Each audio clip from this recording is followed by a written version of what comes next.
The Mendocino Coast Audubon Society welcomes you to a brief introduction to the winter gulls of the Mendocino Coast. In this video, we will present a few strategies to help you begin to identify the common adult gulls found along our shoreline. We will also briefly consider a couple of the less common winter visitors and take a look at our one regular summer visitor. Gulls are a successful group of medium-large birds, well adapted to life on land and on water. Despite their common moniker, sea gulls, few gulls are actually well adapted to life at sea. It is ironic that so many birders shun this fascinating group. These birds are highly visible, unlike, say, warblers and other songbirds that often hide in the twigs and twiggery. They occur in large flocks, which are easy to find and study. You may object that they all look alike. They're so gray, and yet people are attracted to small, hyperactive hummingbirds that also are superficially similar. The one true challenge with gull ID results from the slow, gradual 3 to 4 year molt of our larger gulls from their juvenile appearance to that of the full adult. So let's avoid that complication for now and simply focus on winter adults. Oh, and one more thing. There will be no discussion of hybridization in this video. This is an adult western gull. The western gull will be our anchor bird. It's the bird that we can easily recognize and the bird that will be our reference point for all others. This is a relatively large and robust gull, one of the large white-headed gulls. It is the only gull that we have here year-round. It breeds on the rocks along our shore, and in the fall and winter, when the other gulls arrive from their breeding grounds, this will be the only adult gull that has a white head. All the other winter visiting gulls will have gray or brown feathers in their head and neck. Note the large yellow bill with a red spot on the lower mandible. It has a dark eye, it has pink legs.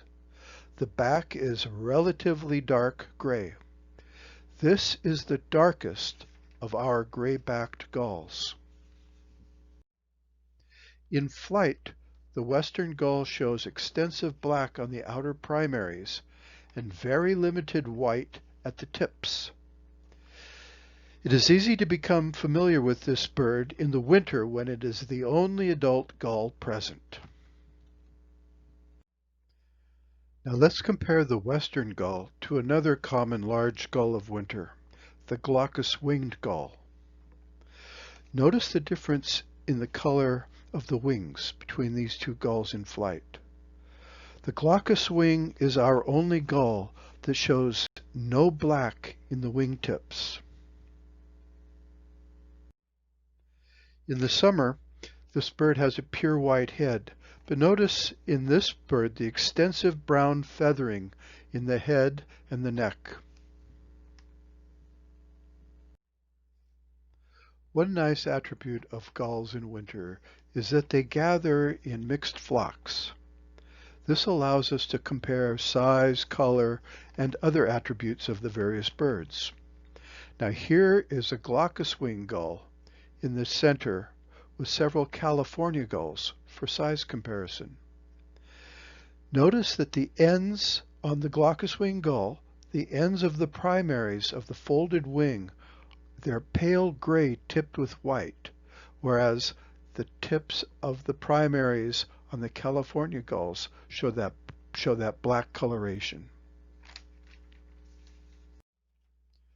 Now this is a formidable looking gull. This is the winter herring gull.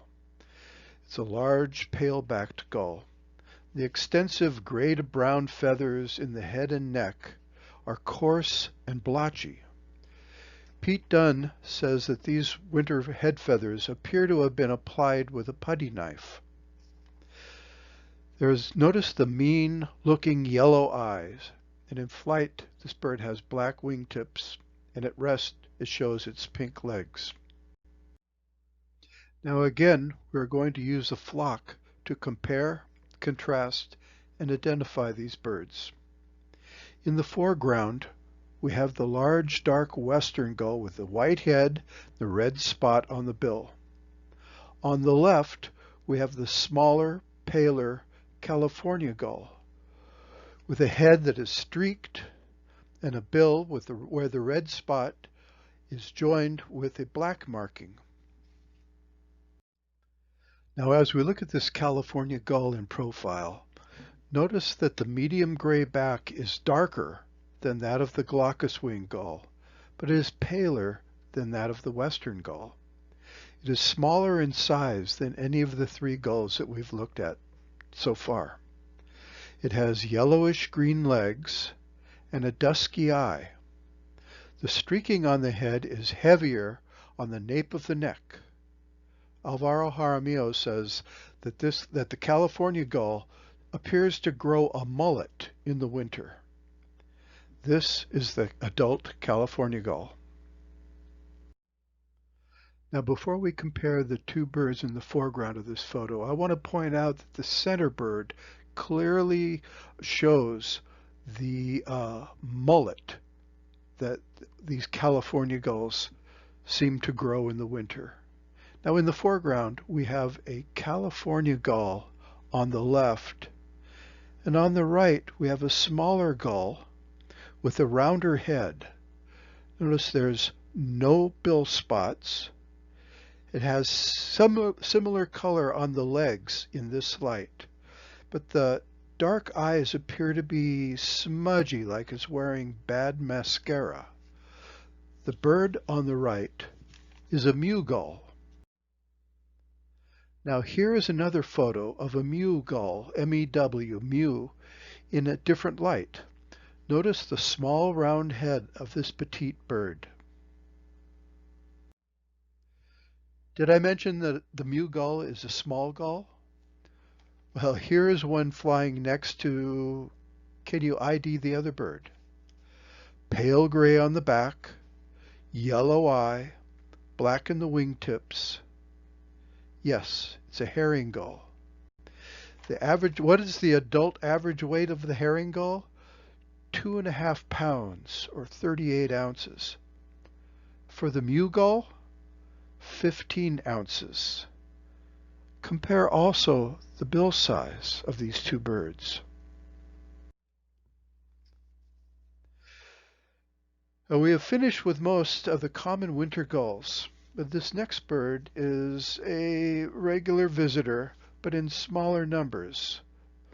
This bird has undergone a recent name change, which is unfortunate because this is going to continue to trip up us older birders. This used to be known as the Thayer's gull, but it has now been merged into the large, diverse assembly known as Iceland gulls. So what can we say about this gull?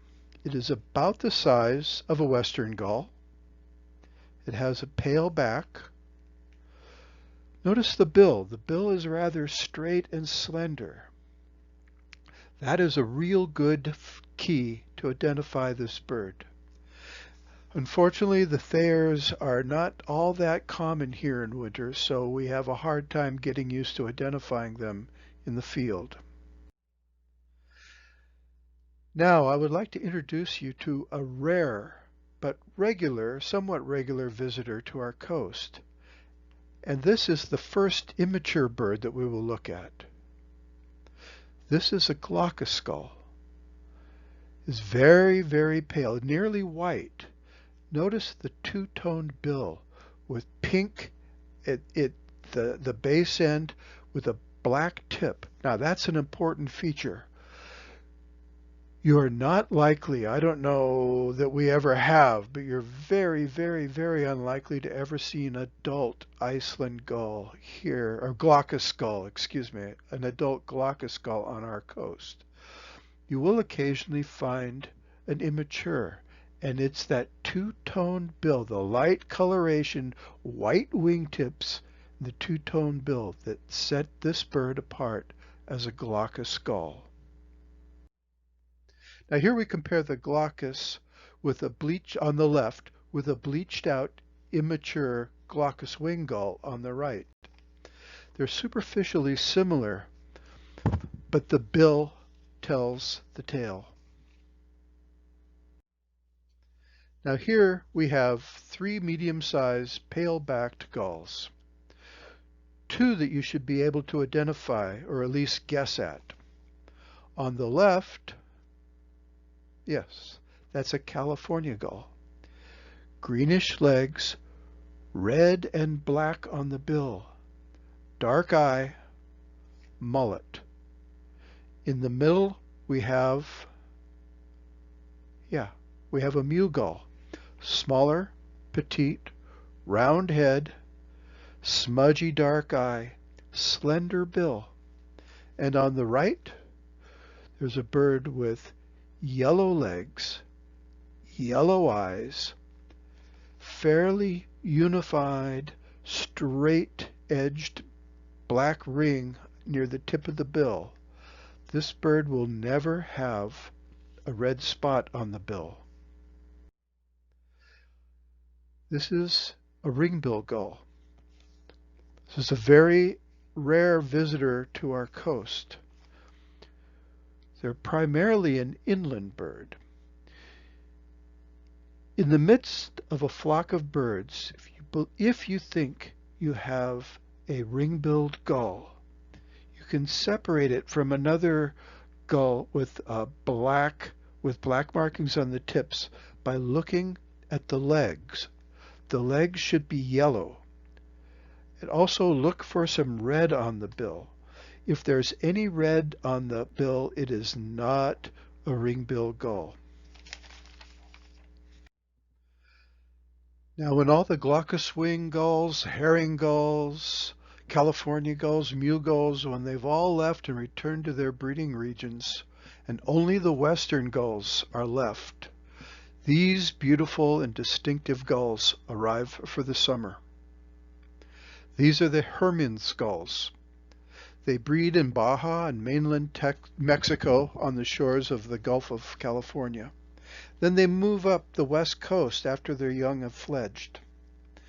The adults have white heads, dark backs and wings, smoky gray chest and belly, and dark red bills. At the end of this group, you can see a couple of dark, immature gulls. These gulls are the easiest to identify and therefore are the most popular among many birders. Now here's a small gull that you will see migrating along our coast on spring days. When the northbound birds fly into the teeth of gale winds, you may see them resting in coastal lagoons. This is an adult Bonaparte's gull. Note the black head, the white crescent behind the eye, the pale back, the orange legs. The average weight of this bird is 7 ounces. That's half the size of our small mew gull. Now in this slide, we have an adult Bonaparte in basic or non-breeding plumage, winter plumage, on the left, and we have a young Bonaparte gull on the right. Notice the black in the tips of the primaries in the adult, and notice that in the immature bird, the black continues all the way down the outer length of the wing. Notice also the black ear patch on both birds, but the young bird has a black band as well in the tail. Now that's typical of virtually all immature gulls. If you see a gull with a black band here locally, if you see a gull with black band in the tail, you'll know that's an immature gull. Now I hope you're still with me, because we've come to the final gull of our presentation. This bird, again, is a rare but regular visitor. This is the black-legged kittiwake. I've seen this bird resting on the beach at Van Dam State Park following a particularly rough winter storm. It's about the size of a mew gull. This individual is an immature bird. You notice the black band in the tail. It's an immature bird. It also has black on the leading edge of the wing and along the body, which forms a dark M across the back of this bird. Notice also that it has a black shawl across the nape of the neck. That is a feature that's shared by the winter adult. Now, the black-legged kittiwake is a true seagull. This kittiwake and the Sabines gull spend extensive time out on the open ocean along our coast. Well, there you have it. Those are the gulls that you are likely to encounter along our Mendocino coast. 1 resident gull, 5 regular winter gulls, 1 regular summer visitor, and 3 occasional to rare species. Like any other group of birds, whether they're ducks or hummingbirds, shorebirds, woodpeckers, or warblers, you can learn how to identify most of them through study, familiarity, and comparison. And again, one advantage of the gulls is that they tend to hang out in plain view in mixed flocks so that you can compare and contrast the various birds. One final note that needs to be stressed. Gulls are no different than any other of the groups of birds in that you don't get to put a name on every one. You cannot identify every bird that you encounter in the field. There is no shame in that. Your paycheck will not be deducted. The purpose is to see what you can, identify what you can, and enjoy yourself. Now, I have avoided the issue of multiple subadult plumages. If you can learn to identify the first-year bird, which we didn't spend any time on, but if you can learn to identify the first-year bird and the adult, then all the other stages are simply a logical stepwise progression from one to the other.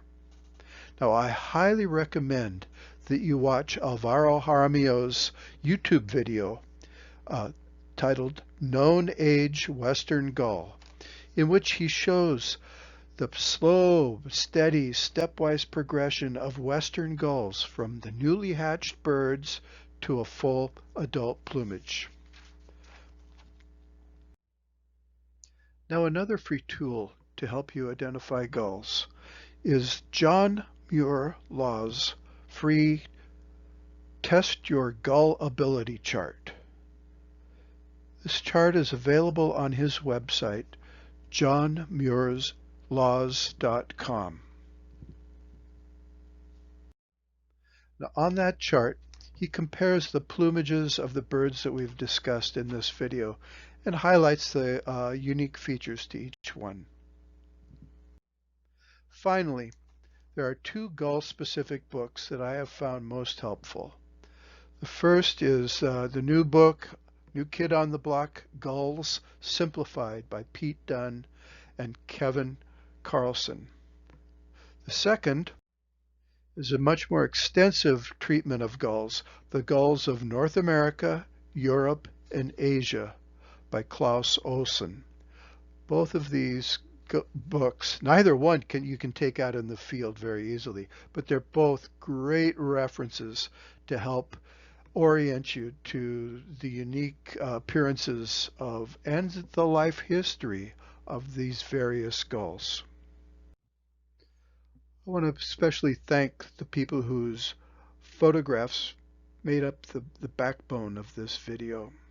And I want to invite you to visit our website, mendocinocoastaudubon.org, for more information about local birds and to view our calendar of events. And so as we end our presentation with the obligatory sunset slide, and Thank you, Ron LaValle, for documenting that there is indeed a green flash. I want to invite all of you to come join us out in the field on one of our bird walks or field trips, because it's only out in the field with experienced birders that you really get to know the birds. You watch them, you hear them, you see them go about their little bird lives, and by doing so you begin to really understand who and what they are. So until we see each other again, I bid you a fond farewell and happy birding. This is David Jensen for the Mendocino Coast Audubon Society saying good night.